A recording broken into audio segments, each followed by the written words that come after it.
Mr. President, thank you for the opportunity to address the Council on silencing the guns in Africa. I would like to commend the Presidency of Equatorial Guinea for organizing this debate. Silencing the Guns is an initiative to promote prevention, management, and resolution of conflicts in Africa. It is critical not only for what it aims to do, but also for what it says about the importance of African leadership and partnership with the global community. It was the African Union that pledged in 2013 not to bequeath the burden of conflict to the next generation of Africans and undertake to end all wars by 2020. The AU's Peace and Security Council then took the lead in 2017 and developed a master roadmap of practical steps to silencing the guns by 2020. It was endorsed by the AU Assembly in January 2018. His Excellency, Mr. Ramtan Lamamra, AU High Representative for Silencing the Guns in Africa, whom we have the honor to welcome here today, has worked closely with the United Nations to accelerate the implementation of the initiative. And this cooperation is wide-ranging. Indeed, the UN-AU Strategic Partnership has become a cornerstone of the UN's peace and security initiatives in Africa. The UN and the AU share a common mission: to prevent conflict. Silencing the guns also means keeping them from firing in the first place.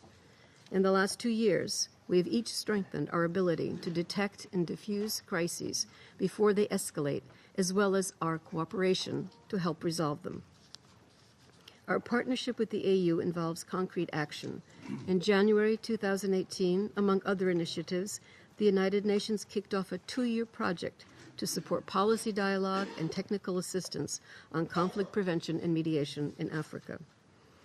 Mr. President, the African Union and the United Nations partnership is bearing fruit in different countries on the continent.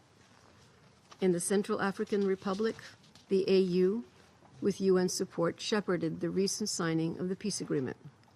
In South Sudan, the signing of the revitalized peace accord, facilitated by the Intergovernmental Authority on Development with the support of the AU and UN, has sparked renewed hope, even as more needs to be done to definitively silence the gun and end abuses, including sexual and gender-based violence in South Sudan. In Somalia, the UN and the AU continue to work together in support of Somalia's state-building agenda, its fight against violent extremism, and efforts to restore peace and stability in the country. Further, the UN continues to work closely with the AU and other partners to ensure the peaceful conduct of elections on the continent. In Madagascar, the United Nations and the Southern African Development Community actively supported the good offices led by the African Union and Mr. Lamamra during the 2018 presidential election. Their efforts contributed to a peaceful process. The United Nations has also increased its support to efforts to counter terrorism and prevent violent extremism in Africa. In June 2018, the UN signed with the AU a memorandum of understanding in this area to increase its cooperation and capacity-building support to the AU and several sub-regional organizations, as well as to member states. Silencing the guns for good requires the participation of all. As we assess efforts to increase women's leadership and meaningful participation in political processes, we see that progress has slowed, despite the combined work of the UN, the AU, and civil society. We must redouble our efforts in this critical pursuit. Mr. President, building resilient societies is also key for silencing the guns. This implies strong institutions that respond to the needs of citizens, good governance, and inclusive politics.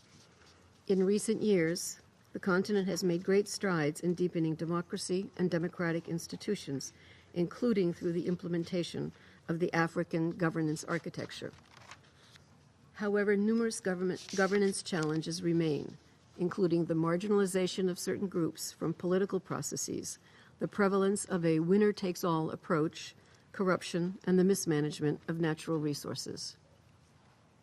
The UN continues to work with the AU and the regional economic communities in helping to build strong national institutions and addressing the root causes of armed conflict, including through support to democratic consolidation, upholding human rights, ending marginalization, and promoting inclusive socio-economic development in line with the 2030 Agenda for Sustainable Development and the African Union's Agenda 2063.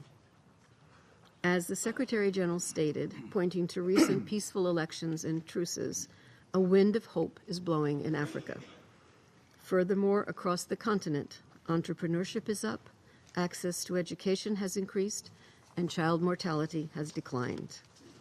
1 year ago, Africa's leaders launched the African Continental Free Trade Area. These and other positive developments are clear evidence that it is Africans, in partnership with the global community, who are leading the way to sustainable peace and prosperity in the continent.